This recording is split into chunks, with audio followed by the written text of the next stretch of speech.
y'all, it's Kathleen the Singing Cat, and today we're going to be talking about Marvel and specifically how you can prepare to watch the new amazing Marvel Infinity War. I'm a little bit of a freak. When I watch a new Marvel movie, I want to see those little snippets of things like, oh yeah, that's from this other movie. Oh yeah, but you're not always going to remember them. So what I do before any Marvel movie comes out, I watch pretty much all of the Marvel movies up until that point so that they're really fresh in my mind. Now that's a lot of time to commit, and especially for this one, it's 18 movies to watch. So 18 times, what's 9? What's ours divided by 2.5? That's roughly 45 hours. Basically, you would have to spend 2 days straight without stopping. So I'm going to give you a little cheat sheet. If you don't want to spend 45 hours, I'm going to list all of the movies and their importance in the Marvel Cinematic Universe, at least according to me. I'm going to be rating each movie between 1 and 5 Mickey ears.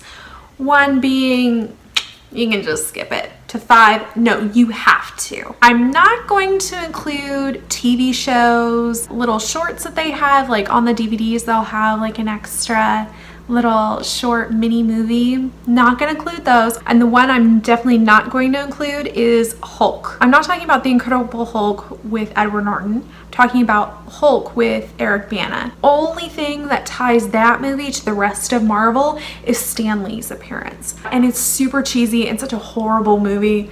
You're not missing anything, I promise you. You have to start everything off with Iron Man 1, just because it's the one that started it all. And it was groundbreaking. He was the first superhero to say, who cares? I'm Iron Man. So I'm rating Iron Man for 5 Mickey ears, because let's be honest, it's the one that started it all. Come on. Number 2, The Incredible Hulk. And again, this one is with Edward Norton. To be honest, most of the time that I watch all the movies, I skip this one. The only character that besides the Hulk that shows up in any other Marvel movie is the General, you know, the guy that plays Liv Tyler's dad. He shows up in Captain America Civil War. I didn't even realize it was the same guy. It was technically the same character because he had no mention of the Hulk and his association with the Hulk. The movie was good, you know, but it just, none of the story really has anything to do with the rest of the Marvel Cinematic Universe. And so I feel like The Incredible Hulk was only created just to mention gamma rays. And then gamma rays were only mentioned a little bit in the first Avengers. That's it. I'm gonna give this one just 1 Mickey. You can just skip it. I do it. It's interesting, it's good, it's fun, but it's not, you can skip it. Iron Man 2. Definitely one of the best Iron Mans by far. You see more of Tony Stark and, you know, Robert Downey Jr. and it's just fun, action-packed, good story. I would say it's probably around a 4. It's not the highest of the heights, but it's definitely a good one to continue the story, especially because the Avengers really are talked about the most in that one besides the Avengers movie. It really builds up the Avengers. Number 4 is Thor. Such a good movie. I mean, Chris Hemsworth as Thor. It's really a movie to set everything up for Thor and his journey. I would give this probably 3 or 4 of Mickey, just because, you know, out of the Thor movies, it's not the best one, which I'll talk about later. Because Loki, he ends up being one of the bad guys in the first Avengers. So it's a really good stepping stone. So 3, 4, probably a 4. See where Thor came from. And of course, next of the last Avenger, but also the first Avenger, is Captain America, the first Avenger. Now, some people would say that they would want to watch this movie at the very beginning. So historically, most of the movie takes place way before any of the other ones. But I like it because of the very end when he wakes up right before the Avengers movie starts. I think it's kind of good just to kind of, he's like a flashback. Everything, you know, leads up to the Avengers. I'm gonna say it's a 5 because I think we need this type of hero. Conflict, especially between him and Tony, it really gives background to why he and Tony butt heads because of this history. And of course, Avengers! I don't think I need to say that this is a 5 Mickey at all. I don't think I need to because it's the first Avengers movie. Joss Whedon is one of my favorite directors, so he just knew how to bring in story and comedy and just like, and also tugged on the heartstrings as well. And it led to so much. So this is a 5. I don't have to tell you. I really do not have to tell you, especially since we're talking about Avengers Infinity War. Well, this is the first Avengers. And next is Iron Man 3. Now, I think most of us can agree that Iron Man 3 has so many plot holes and just ridiculousness. It's like they created this movie because they knew they had to have an Iron Man 3, so the script was rushed. The ending especially didn't make sense for other parts of the Marvel Cinematic Universe. It just doesn't make sense. It sounds like that should be the ending of Marvel, but then because he like destroys all his suits and, you know, and starting from scratch and just gonna be whatever, but then like the next movie he's in, has plenty of suits. So the only saving grace is that ties it in with Marvel is his struggle from the first Avengers, like how he almost died by being blown up in another universe. So I think as far as the Mickey goes, it's like a 2, maybe 3. And the next one is Thor: Dark World. This one, of course, they had to have a second Thor movie. I was kind of sick of Thor. Not that I don't love Chris Hemsworth, but because of this movie, I was like, Thor, yeah, okay. Him and Natalie Portman, whatever. I still enjoy it and I still watch it. It was the first one to really talk about different dimensions. It really does bring in the Marvel Cinematic Universe. In fact, one of the Infinity Stones is in this movie. You know, that's the main villain really is the Infinity Stone, the ether. So it does tie that in. But as far as the entire movie, it's kind of like, eh. So I give it a 3 just because of the Infinity Stone. I mean, it builds up to the third one. It's a stepping stone to the third one, but to be honest, it's just not that interesting. Captain America: The Winter Soldier. Such a great movie. It's heartbreaking just for the fact that this government agency that Captain America, you know, his lost love had started, you know, was actually evil, was taken over by evil, and that his best friend is, you know, a secret evil agent, zombie agent. The action scenes are phenomenal. So I'm gonna give this a 5 Mickey. It's the best Captain America movie by far, and it leads up, and again, it really ties into the Tony Stark and Captain America tension. You can't skip this one. You really can't. Guardians of the Galaxy. Okay, so Guardians of the Galaxy, of course, we really meet Thanos, the main villain of this entire series. That's where we really see him and really get to know who this guy is. Definitely a 5 because this is the first out of them, so it's totally good. Need to watch it. Avengers Age of Ultron. So this one wasn't as good as the first Avengers. Pretty much everyone agrees.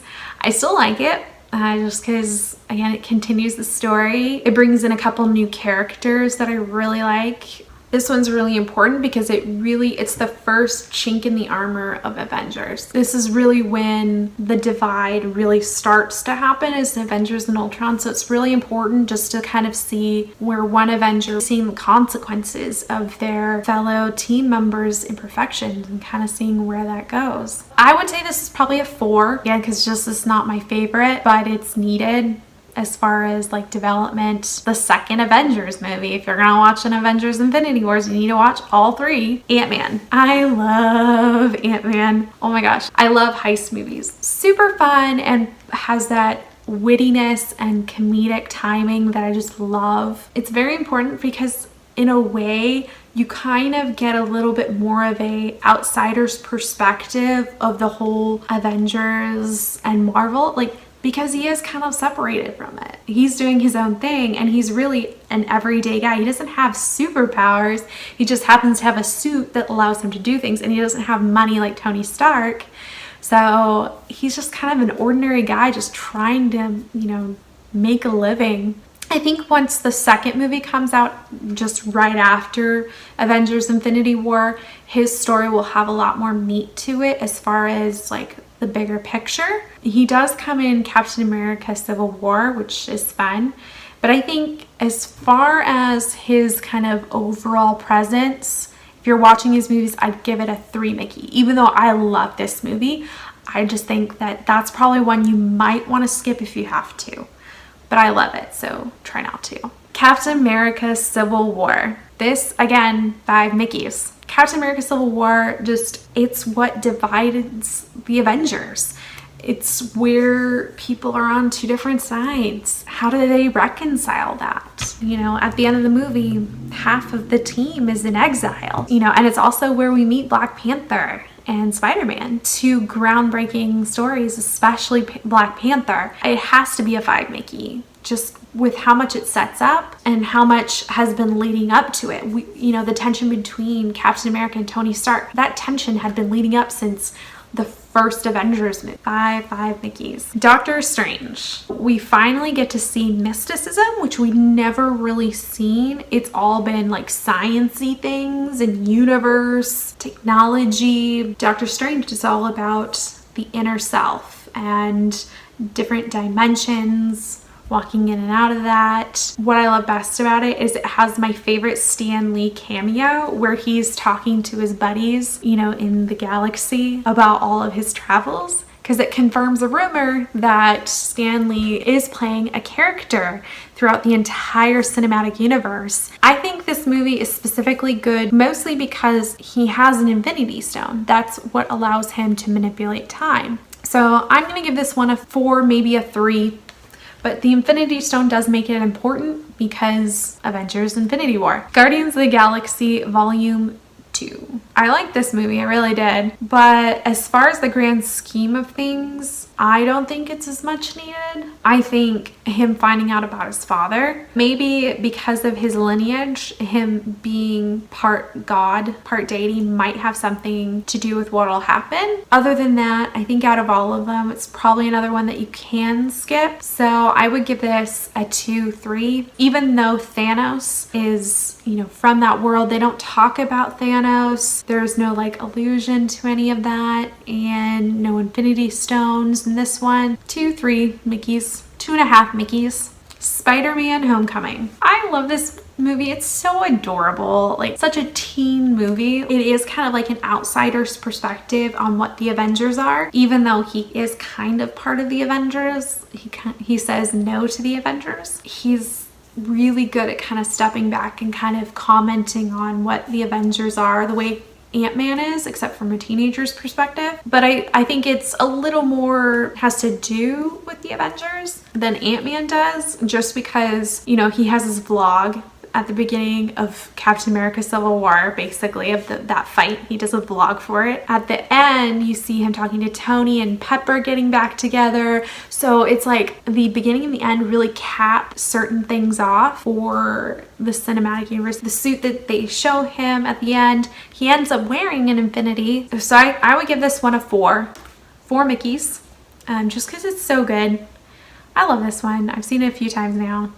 It's good. It should be up there to watch. Thor Ragnarok. The best Thor out of all of them. I love this movie. Let's just make it one big joke. That's what made it so good. It just did not take itself seriously at all. It just threw everything out the window, completely destroyed his homeworld. We're just gonna rewrite everything. They hit it right on the money, and it's great. He's like traveling through space at the end, and pretty much we're sure that he's picked up by Guardians of the Galaxy. The best Thor movie. So out of all 3, I think you should just watch that one. If you were to only watch one of the Thor movies, watch the 3rd one. Watch Thor Ragnarok. I think it's good just to see that he finally becomes his own. He finally becomes the hero he didn't want to be. Even when he liked being a hero, he wasn't the real hero that he was needed to be. And, you know, the 2nd movie talks about how he doesn't want to be a hero at all. You know, doesn't want any glory, everything. But like the 3rd one is him finally accepting absolutely everything about himself and really owning his power. I just really want to know what happened to Lady Sif. I'm hoping she's coming back in Avengers Infinity War because she's not in Thor Ragnarok. It's the only thing I did not like about that movie, because I love Lady Sif. I love girls kicking butt and taking names. But she didn't even get killed. At least we didn't see. So I would give this one a 5. Because I think it's going to lead up so much to Avengers, and it's the best Thor movie. So 5 Mickeys. 5 Mickeys. Last but absolutely not even least, Black Panther. It's not out on DVD yet. That's the only problem. It won't come out until after Avengers Infinity War comes out. But I'm sure there's like a cheap theater that like brings out movies that are just about to come out. So if you can find it, I'm sure you can find it in a theater. So if you're committed, Black Panther, if it was out, it's number 5. It's 5 Mickeys all the way. And Black Panther is so groundbreaking in so many ways. I think is going to lead up so much to Avengers Infinity War, and see a lot of Wakanda in the trailers for Avengers. So I think it's a must for this. And just because he's an awesome character and it's an awesome movie. So I really like it. 5 Mickeys. And I think it's safe to say, make sure you watch all the little scenes that are at the end of every credits, because they really help tie in all of the movies together. That was all 18 films. Oh my gosh. I hope you're still with me. Let me know in the comments how you watch the movies. If you only watch a couple, if you watch every single one plus TV shows and short specials, let me know. I'd love to know how you guys do it. Do the challenge. Hashtag Marvel movies in order. I'll just try to find you on Instagram, Facebook, Twitter. And if you like this video, please give it a thumbs up. And if you want more, please subscribe so I can give you more videos and more content. I do vlogs on all things Disney or how I get to Disney. So I hope you all have a great and fantastic day, and I cannot wait for Avengers Infinity War. Please tell me about it. I'm going to do a video telling you about how life-changing it is, because I know it's going to be life-changing. And so look forward to that, and I hope you all have a great and fantastic day, and see y'all real soon.